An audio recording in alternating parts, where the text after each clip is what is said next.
Having a place to go and to rest is called a home. Having people to love you is called a family. And to have both is called a blessing. My question is, are you blessed? Kayo ba ay pinagpala? Kung meron kang inuuwian, magpasalamat ka dahil hindi lahat ng mga tao ay may inuuwian. Maaaring meron silang inuuwian pero hindi sa kanila ang tahanan. Marami po ang walang mauwian dahil sa hirap ng buhay. Marami din ang nangungupahan, ang nakikitira lang. Kaya nga, kahit nasabihin mo, marami kang utang o marami kang problema, isang pagpapala ng buhay ay yung meron kang tahanan. Amen? Pero pangalawa, kung meron kang inuuwian na pamilya na kung saan pinagluluto ka pa, kung saan kinukumusta ka, kung saan pag wala ka pa, ite-text ka, tatanungin ka, nasan ka na? Yan din po ay pagpapala galing sa Diyos. A loving family is also a blessing. At alam po natin na hindi naman po lahat ay pinagpapala ng isang mabait, mapagmahal at mapagpasensyang pamilya. Lahat po tayo, alam naman natin na aminin natin na hindi perpekto ang ating mga pamilya. Minsan nga, yung pamilya na hinahanapan mo na dapat umintindi sa'yo, maggabay sa'yo, magmalasakit sa'yo, sila pa ang unang makakasakit sa'yo. Di po ba? Marami po sa atin merong dysfunctional family, toxic family. Meron po mga iba, nakala nila ang kanilang mga ama ay ang kanilang magiging bayani o hero ng kanilang buhay. Sila pala yung mga magiging unang disappointment sa buhay nila. Marami po na mga bata nasasaktan. Bakit? Dahil palaging wala yung tatay at yung nanay naman na nananatili, palaging galit, pinapagalitan sila, palagi silang sinisigawan. Marami din po mga kapatid, marami din po na kung saan imbis na purihin o pansinin yung magandang ginagawa ng bata, palagi ang nakikita yung mali.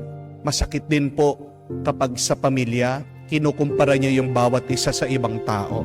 Hindi rin po ibig sabihin pag tayo ay magkakapamilya o magkakamag-anak, nagagawin mo na yung gusto mo. Being related to one another does not give you the authority and the power to hurt the other. Marami tayong naririnig na sinasabing, anak lang kita, anak ko lang yan. Di ba? Kung pamilya mo, dapat higit pa nga yung turing mo sa kanya. Kung nga pamilya mo, kung nga kamag-anak mo, kung nga kadugo mo, dapat nga special, umaapaw na pagmamahal ang trato mo, ang ipapakita mo, ipaparanas mo sa kanila. Pero yan ang isang malungkot na katotohanan na marami sa atin, yan ang nararanasan. Na pamilya nga tayo, nawawala ang pagmamahalan. Paano magiging pagpapala ang ating pamilya sa bawat isa? Ano ang sinasabi ng ating Panginoon na kailangan nating makinig sa salita ng Diyos, sundin ang kagustuhan ng Diyos. Bakit ba naliligaw ang pamilya? Bakit ba nag-iiba ang ugali na magkakamag-anak sa bawat isa? Dahil tayo ay lumalayo sa Diyos. Tayo ay inaanyayahan po minsan pa na manumbalik, gawing sentro, pundasyon ng ating buhay ang Diyos. Napakarami po ang nagtatanong din sa akin, Father, ano po bang magagawa ko pag toxic na ang aking pamilya? Nasasaktan na talaga ako. 3 bagay lang po. Una, kailangan sabihan mo sila. Communicate your hurt to them. Kasi kung hindi mo sasabihin doon sa tao na ikaw ay nasasaktan, magpapatuloy at magpapatuloy sila doon sa kanilang masamang ginagawa. Hindi po ba? And remember, my dear friends, that hurt and pain travel through our relationship in the family. Na ipapamana ang lungkot, na ipapamana ang sakit, na ipapamana ang sakit ng loob. So kung meron kang galit, inis, o hindi gusto na ginagawa ng iyong pamilya, sabihin mo habang maaga. Communicate it. Talk to one another. Huwag mong hayaan na manatili sa puso mo. Kasi ano man yung tinatago mo, tandaan niyo po, nangangasim yan, nasisira yan, nabubulok yan. Kaya nga nahihirapan ka kasi kinikimkim mo, tinatago mo. Labas mo, sabihin mo. Say it to them nicely. Communicate it to them. lovingly. Pero pangalawa, kung meron mang gulo o hindi maganda nangyayari sa ating buhay, lalong-lalo na sa buhay ng ating pamilya, kailangan natin dagdagan ang ating pagdarasal. Pray for your family. Pray with your family. Tanungin niyo pong inyong mga sarili, kayo pong magpapamilya, nagdarasal ba kayo? Sama-sama ba kayo nagdadasal? Ano yung priority niyo sa inyong buhay? Pera? Kabuhayan? Nasaan ang Diyos sa inyong hinahanap sa buhay? Dahil alam natin ang kasabihan that the family that prays together stays together. Pero dadagdagan ko po that a family that prays together is blessed more together. Baka isang dahilan yan kaya hindi kayo pinagpapala ng Diyos. Tandaan niyo po, ang pamilya na hindi nagdarasal ay mahina spiritually, kaya nga nakakapasok ang masama. Gusto mong umayos ang inyong pag-iisip, pag-uugali, ang iyong ugnayan sa bawat isa? Allow prayer to have a primary role in your family.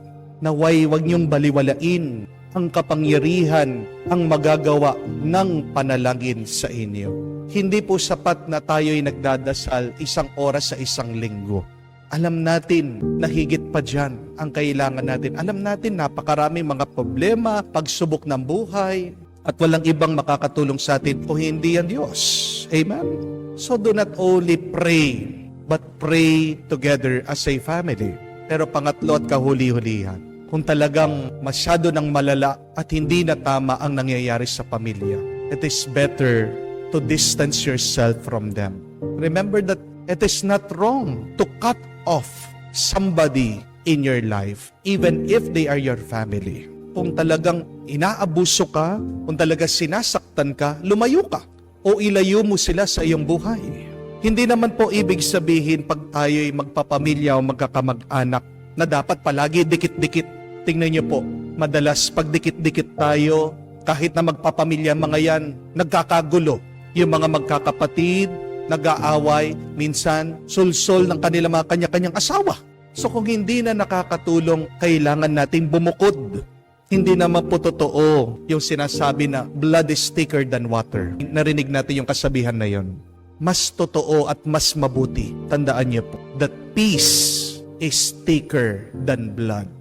Mas kailangan po natin ng kapayapaan kaysa sa pinaglalaban mo yung kadugo mo. Kadugo mo nga, hindi naman bumubuti ang iyong kalagayan, ang iyong pagkatao. Di po ba?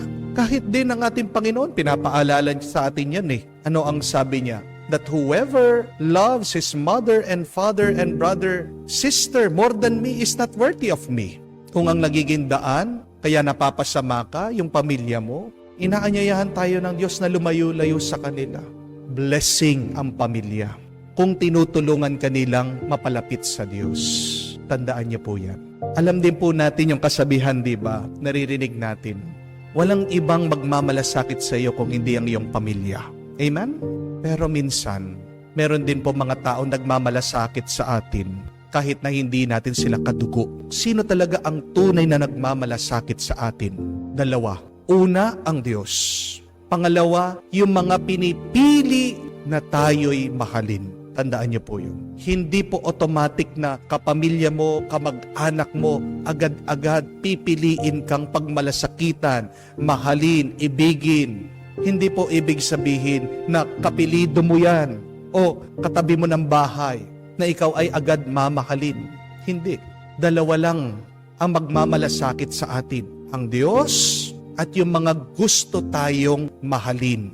So kung hindi maayos ang iyong pamilya, iiwanan mo na ba sila agad? Wag muna. Dahil maaring ikaw ay sinusubukan ng Diyos. Ano ang pagsubok ng Diyos? Gusto niyang ikaw ay maging mas banal. Amen? So, my dear friends, a family can be a blessing and a curse. Kung gusto mong maging blessing ang iyong pamilya sa iyo, ano ang paanyaya ng Diyos?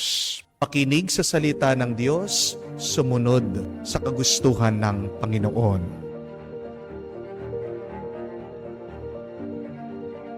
May dalawang klase lang ng tao na pupuna sa iyo sa buhay. First, those people who know you. But secondly, those people who do not know you. Dalawang tao lang.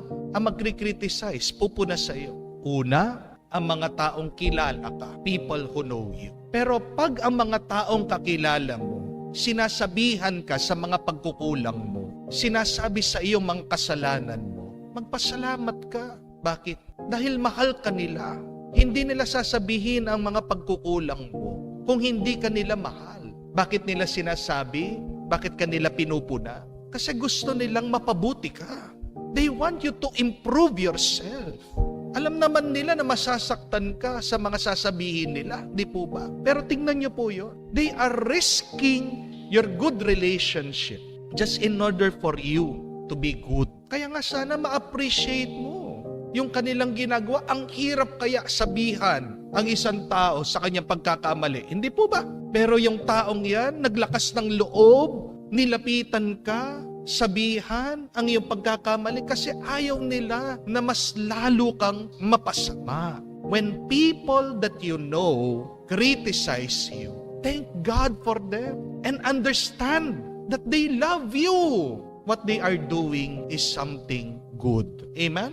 Ang ating Panginoon, mahal niya ang mga Eskrib at Pariseo kasi gusto niya magbago sila. Gusto niya na sila'y maging mas banal. Gusto niya sila'y maging mas mabuti. Kung hindi niya mahal ang mga taong ito, hindi niya papansinin at papabayaan sila. Ganyan din sana ang iyong maalaala. Pag yung kakilala mo, yung malapit sa iyo, kapamilya mo, kaibigan mo, kapitbahay mo, sinasabihan ka sa mga pagkukulang mo, pasalamat ka. Kasi mahal ka pa rin yan. Ayaw kanyang mapasama. Amen? Pangalawa, people who criticize us are those people who do not know us. Meron mga ganyan. Mga sadyang mapaghusgang tao na kung anong makikita nila, sasabihin nila without even any consideration of the feelings of another. Yan yung mga nakakainis, nakakagalit. Pero bago ka mainis at magalit, diyan sa nagsasalita ng masama sa iyo, na hindi ka naman talaga kakilala, anong kailangan mong gawin? Kailangan mong unawain siya. Because only people who have a narrow mind and have a bad experience are those people who talk bad to other people. Ang isang taong makitid ang isip, ang isang tao na may masamang nararanasan, sila lang yung mga taong may masamang sinasabi tungkol sa mga ibang tao na hindi naman nila kakilala. At anong kailangan nating gawin sa mga ganyan na klaseng tao? Kailangan pagalitan mo sila? Kailangan ba awayin mo sila? Hindi. Have compassion towards them. Mahalin mo sila. Unawain mo sila. Patawarin mo sila.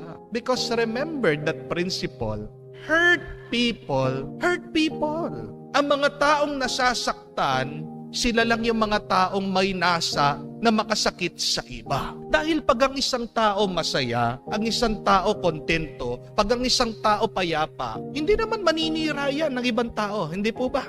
Kaya nga imbis na magalit ka, mag-isip ka kung paano maghiganti sa taong yan, ipagdasal mo siya, unawain mo siya, mahalin mo siya, patawarin mo siya, kasi kawawa ang taong yan. May pinagdadaan ng masama, kaya nga masama ang lumalabas sa kanyang bibig. May nararanasang masama, kaya nga gusto niya na iparanas ang kasamaan sa kanyang puso sa iyo. Ang ating bang Panginoon, masama ang kanyang nararanasan, kaya nga masama ba ang kanyang sinasabi sa mga Pariseo at Eskriba? Hindi. Alam natin, pag-ibig at pagmamahal lang ang nasa puso ng ating Panginoon. Bakit pinuna ang kanilang ginagawa? Kasi naaawa siya na baka kung ipagpapatuloy nila ang kanilang ginagawa, ay mapipiligro ang kanilang mga kaluluwa. Unawain mo yung mga taong nagpupuna sa iyo. Kung hindi mo kakilala yan at masama ang kanilang sinasabi, kaawaan mo sila, mahalin mo sila, patawarin sila, ipagdasal sila. Minsan nga po, pag ako'y tumitingin sa comment section, hindi mo talaga maiiwasan, makakakita ng isang tao, magsusulat, magko-comment, puro mga masasakit, masasamang bagay.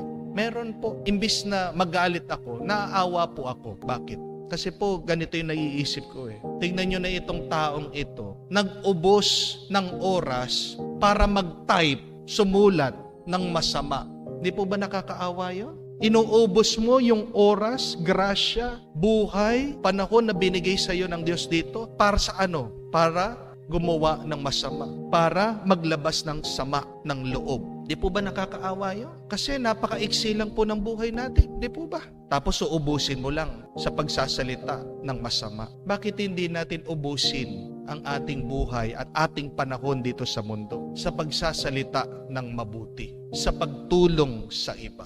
Yan yung isipin natin. Pag tayo ay pinupuna ng ibang tao, tulong sa atin yan.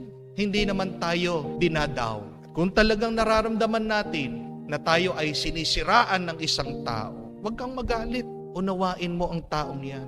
Dahil ang kanyang paninira nanggagaling sa kanyang kalooban. May sira ang kanyang puso, ang kanyang kaluluwa. Bakit kailangan iwasan ang mga taong galit? Why should we avoid angry people? See, the Lord gives us an example in the gospel. Siya'y nangaral, ayaw daw yung kanyang sinabi. People were filled with fury. Ang mga taong ito, kababayan niya, mga taong ito, kamag-anak niya, mga taong ito, kakilala niya. At anong ginawa sa kanya? Nilabas daw siya sa sinagoga, tinutulak siya, pinapatay siya, inihuhulog siya sa bangin. And yet, what did the Lord do? He avoided them. He walked in the midst of them. Dinaanan lang niya. Dinedman niya. Hindi niya pinansin. Pinabayaan niya. Jesus, let them go. Why should we let go of angry people in our lives? Bakit kailangan mo din iwasan muna, dedmahin ang mga taong gagalitin o puno ng galit sa kanilang puso? Two reasons. Because one, remember, an angry person is a foolish person. Or in other words, a person with anger issues is a stupid person. Mababasa niyo po yan sa Biblia. In Proverbs, it says, a fool reveals his anger, but a wise man conceals his dishonor. Tanga ka. Kung binubuksan mo ang iyong bibig, lumalabas puro galit.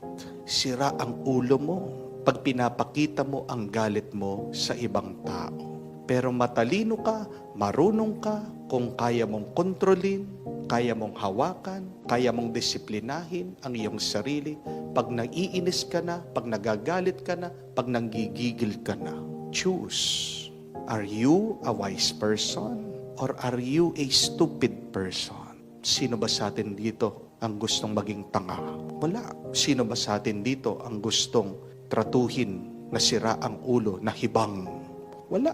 At sabi pa ng Book of Ecclesiastes, do not be eager in your heart to be angry, for anger resides in the bosom of fools. Nasaan daw ang galit? Nasa mga hibang, nasa mga walang tamang pag-iisip. At alam natin yan, sa social media lang nga, pinagtatawanan natin yung mga taong galit na galit. Di po ba? Yung nag-away, yung dalawang mama sa daan.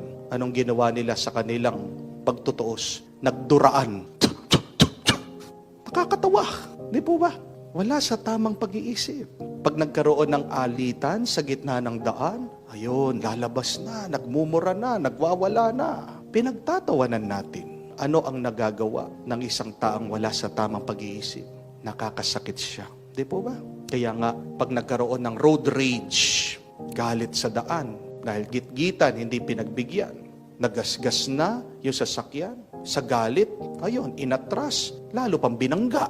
Lalong winasak yung sasakyan. Because a foolish person does not think straight.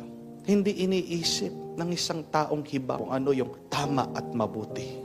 Kaya magandang gawin. Tularan natin ang Panginoon. May kakilala ka. Galit o ugali na. Yung araw-araw na lang na galit. Iwas-iwasan mo yan. Baka mahahawa ka sa kanilang pag-iisip. Amen? Kamukha ng paparating na isang kabayo tumatakbo o isang kalabaw. Kahit nasabihin mo, ang cute ng kabayo, ang cute ng kalabaw. Paparating. Galit na galit. Naglalaki ang butas ng ilong, yayakapin mo ba? Hindi. Kasi naiintindihan mo, wala sa tamang pag-iisip. Hayaan mo muna na lumamig. Kung gusto mong kausapin, kung gusto mo magkaayos kayo ulit, kailangan palamigin muna yung galit. Dahil ang galit, apoy. Amen? At pag merong apoy, kahit na may liwanag, masyado kang malapit, siguradong mapapasok ka, siguradong masasaktan ka. Avoid angry people. They are foolish. They are stupid people. Sabi nga, do not argue with stupid people. Amen? Do not be one of them. But secondly, avoid angry people because they infect you with their anger. Ang galit ay lason. Ano ang mararamdaman mo kung yung pinapainom pala sa iyo, pinapatakan ng konting muriatic acid? Diba? Magagalit ka. Konting lason lang, ayaw natin. Pero bakit hinahayaan natin na magkaroon ng galit sa atin? Kaya ang Diyos umalis. Ayaw niyang mahawa doon sa lason, doon sa toxic na feelings, pag-iisip ng mga taong ito. Dahil pag naging galit na rin ang Panginoon, makakalimutan niya ang kanyang misyon. Amen? Tandaan niyo po, pag merong isang taong galit na galit, parang ipo-ipo yan o parang kumunoy. Pag nalapit ka sa ipo-ipo, anong mangyayari sa iyo? Pag nalapit ka sa kumunoy, natapakan mo, anong mangyayari sa iyo? Mahuhulog ka, sisip-sipin ka niyan. Amen? At ang hirap makaalis.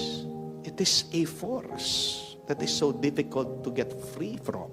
Tignan nyo na lang, subukan nyo po. Pakinggan nyo yung mga nagchichismis sa inyo, mga naninira sa inyo. Anong nararamdaman mo? Nagagalit ka, di po ba? Ako, palagi ko pong napapansin sa akin ito Pag nagbabasa ako ng mga comment sa mga videos natin, meron pa rin negative na tao. At agad, nararamdaman ko yung galit. Gusto ko sumagot, but I stop myself because I remember, hindi naman dapat ako magalit. Unang galit itong taong ito, sinisip-sip niya ako, hinahatak niya ako doon sa galit niya. Ang mga taong galit, sa tingin ko, gumagawa ng eksena, lonely sila. Amen? Kasi hindi masayang buhay nila pag wala silang kaaway. Gusto nila may drama, palagi drama.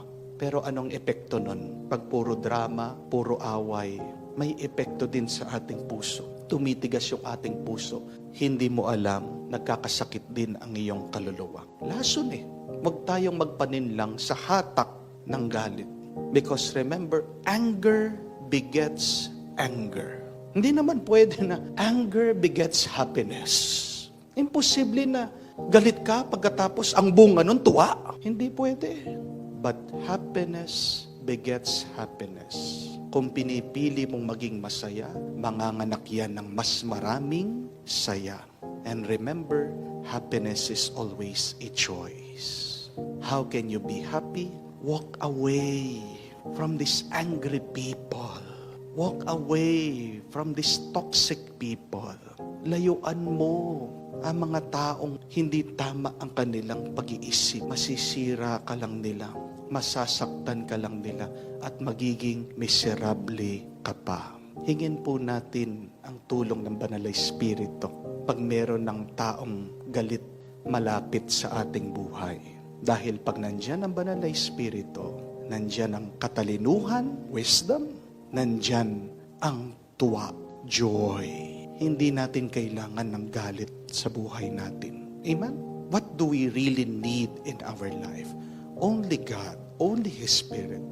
Anger drains your life, but the Spirit of God gives you life. Choose. Do you want to be angry, foolish, stupid? Or do you want to be wise, happy, full of life?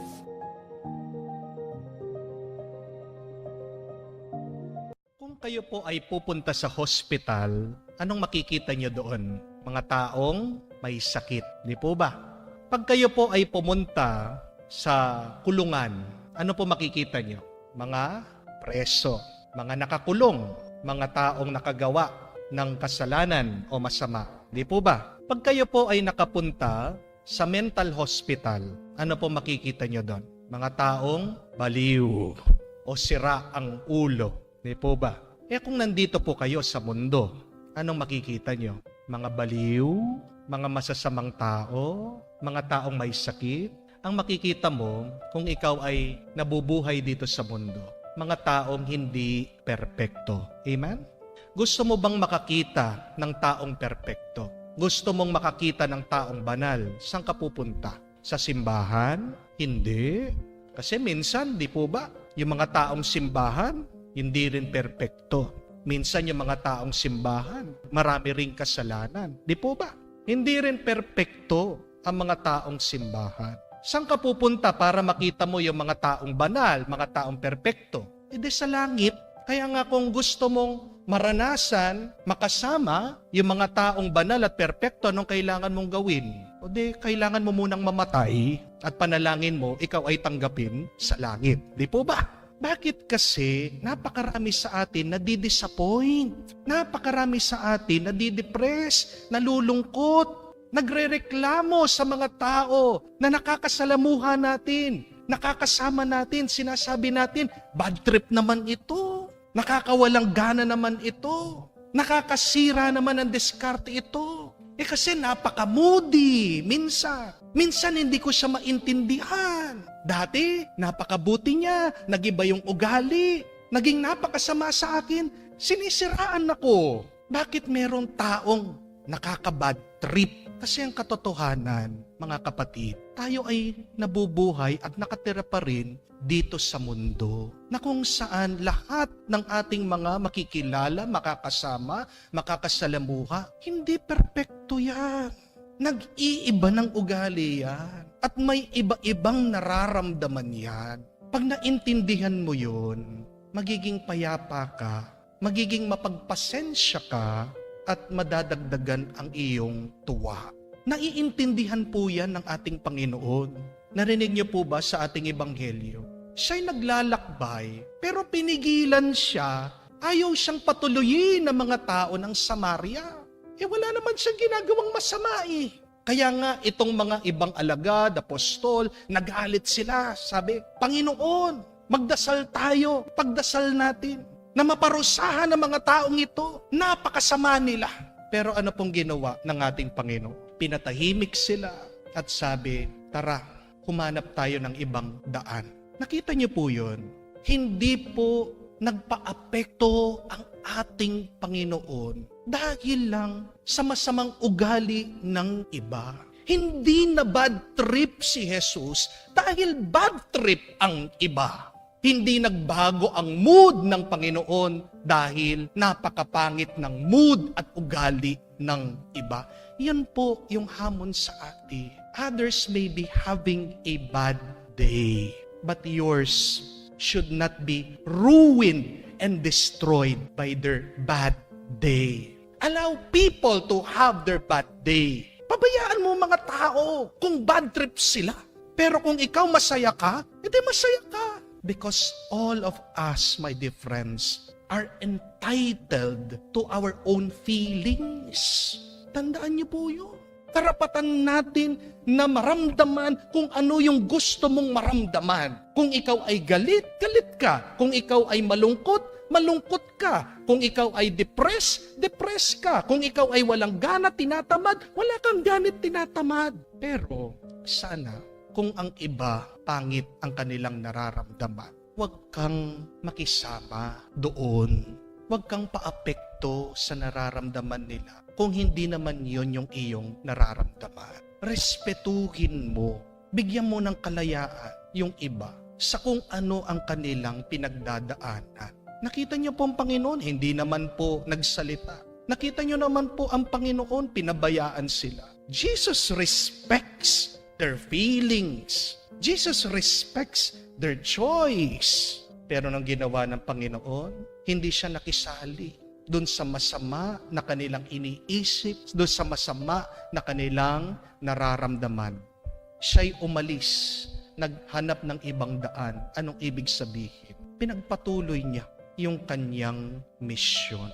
Pagpatuloy mo ang iyong misyon.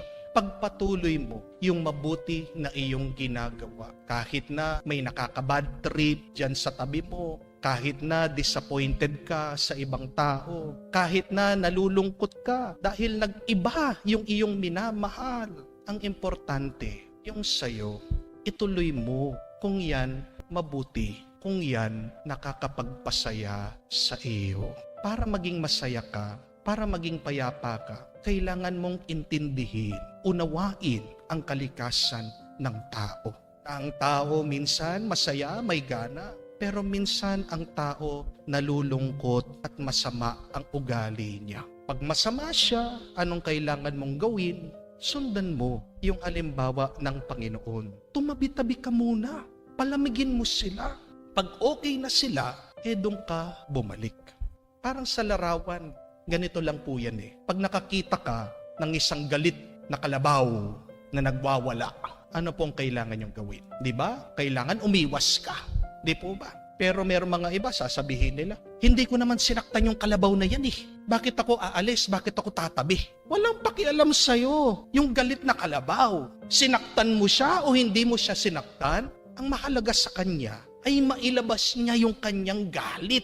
Kailangan mong intindihin yun. It's not about you, but what is happening to the others. Kailangan mong intindihin, may masama siyang nararanasan. Anong kailangan mong gawin? Palapit na sa iyo.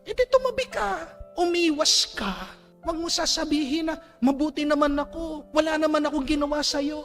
Bakit ganyan ang ginagawa mo? Intindihin mo na minsan ang tao, nagiging masama ang isip, nagiging masama ang kanyang nararamdaman. At kailangan kang tumabi, umalis. Kung hindi, masasagasaan ka, matatamaan ka, at masasaktan ka.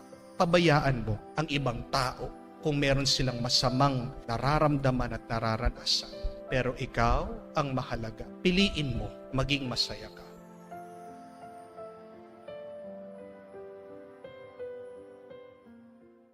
Ano po ang tawag nyo dito? Ito po ay isang tali. At meron po akong challenge sa inyo. Meron po akong hamon. Kaya nyo po bang itulak ang tali? Sino po dito ang kaya niyang itulak ang tali? Pag natulak nyo po, bibigyan ko kayo ng 1,000 pesos. Meron po ba? Pero, pag hindi mo natulak, ako po ang bibigyan nyo ng 1,000 pesos. Meron po bang gusto sumubok? Wala. Bakit? Kasi napaka-imposible na itulak mo ang tali. Amen? Kasi ang kasabihan, you cannot push a rope. Hindi mo maitutulak ang tali kahit na anong gawin mo, kahit na manalangin ka. Imposible na maitulak mo ang tali. At anong ibig sabihin nun? What does it mean by saying you cannot push a rope? Ito lang po, tandaan nyo ito.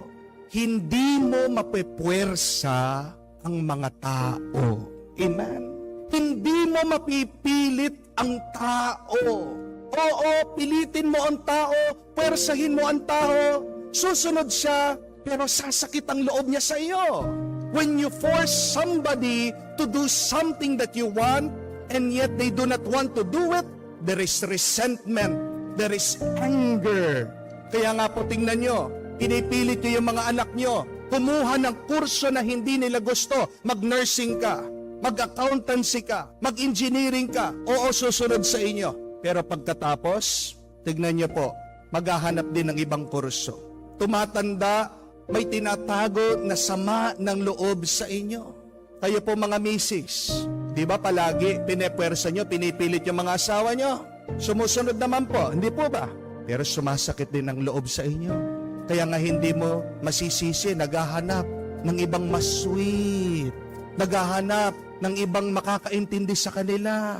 Yung hindi sila pinipilit, yung hindi sila pinepwersa, yung hindi sila tinatakot.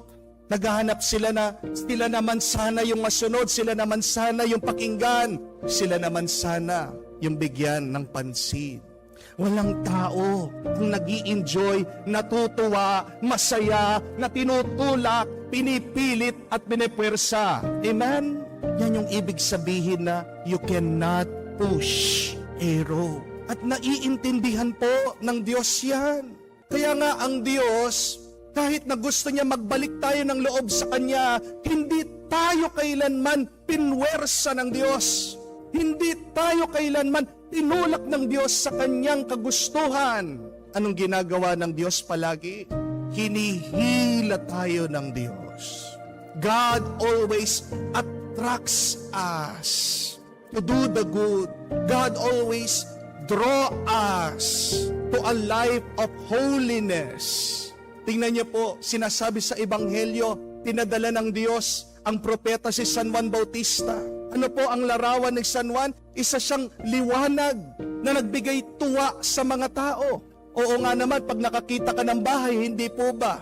Naaantig ka, na-attract ka, lumalapit ka doon sa bahay, nagpapapicture ka, nagse-selfie pa kayo, hindi po ba? Pero pag nakakita ka ng isang bahay o tahanan na walang ilaw, ang bilis ng lakad mo. Iniiwasan mo, bakit? Natatakot ka. Nararamdaman mo parang may nagmumulto. Yung liwanag ng kabutihan, kabanalan ni San Juan, hinila niya ang mga tao pabalik sa Diyos. Dumating ang ating Panginoong Jesucristo. Nagpakita siya ng napakaraming mga milagro. Ang kanyang salita ay liwanag daw at buhay. At dahil din po sa mga milagro, himala ng ating Panginoon, napakaraming tao nagbalik din sa Diyos. At tandaan niyo po, nung tinawag ni Jesus ang kanyang mga lagad, ano ang sabi niya? Kay San Pedro, kay San Andres, kina Juan at Santiago, tara, gagawin ko kayong mga mangingisda ng mga tao. I will make you fishers of men.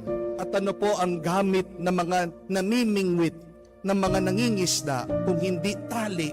Pag nakuha ang isda, hindi ba, hinihila mo mula sa tubig, inaalis mo.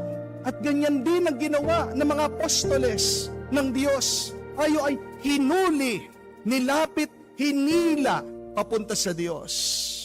Alam din kasi ng Diyos, ang demonyo, marunong din manghila. Kaya nga po ang buhay natin, kung titignan nyo, isa pong hilahan. It is a tug of war.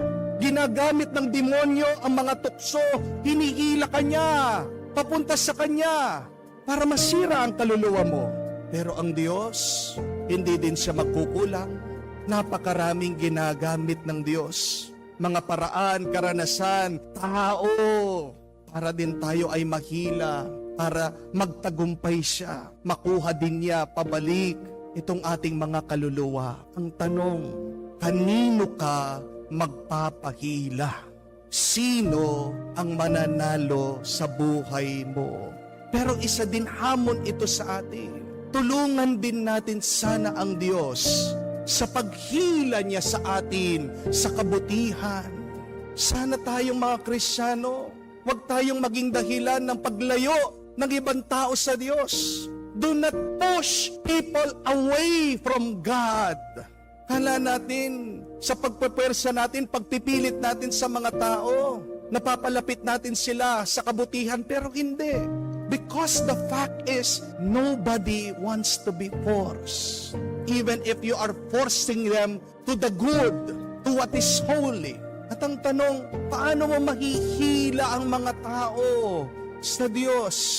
Simple lang, sa iyong mabuting gawa, sa pagiging mabait mo, through your kind, generous, and good acts. Hindi lang sa pamamagitan ng pagnanalita natin. Dahil ang naiiwan at natatatak sa puso, sa kaisipan ng mga tao, tandaan niyo po, they are not words, they are our actions. Kahit na madami kang sabihin, pero kung hindi mo pinapakita sa iyong kilos at gawa, wala din. Di ba may kasabihan, honey or sugar attracts more ants than vinegar? Kung gusto mong lumapit daw ang mga langgam sa iyo, dapat magbigay ka ng matamis. Hindi dapat maasim. Tingnan natin ang ating mga ginagawa. Amuyin nyo nga po ang sarili nyo, ang inyong kilikili. Diba? Pag maasim ka, diba? Pag meron taong may BO, body odor, iniiwasan natin. Yung ating pong mga body odor, yung maasim na amoy, Hindi lang po nararanasan yan sa ating katawan. Nakikita din yan sa iyong kilos at gawa, sa ugali ng tao. Kung gusto mong mapalapit ang mga tao sa iyo, unahin mo, baguhin mo ang pag-uugali mo. Unahin mo ang iyong ginagawa. Ano ba ang iyong pinapakita sa kanila? Maasim ba? Sana naman matamis. Sana naman mabango. Tandaan mo ito. Kung gusto mong makuha ang loob ng isang tao, huwag mo siyang pilitin. Huwag mo siyang takutin. Huwag mo siyang puwersahin. Pero umpisahan mo na mahalin mo siya. Umpisahan mo na maging mabuti ka sa kanya. Umpisahan mo na maging mabait ka. Tandaan mo, hindi mo maitutulak ang lubid, ang tali. Hindi mo mapupwersa ang tao. Gusto mong sumunod ang tao sa'yo, maging mabait ka. Be kind. Pull In the rhythm, feeling so free, weaving tales of love in a melody. Let the music surround us, take us away to a sweeter place where memories stay. In this world of dreams, we will find a little piece of soul in the music that binds. Close your eyes, let the music play. In this moment here we will stay. Feel the beat deep in your core. We'll keep dancing on forevermore. Let the music surround us, take us away to a sweeter place where memories stay. people with your kindness, with your goodness, with your holiness.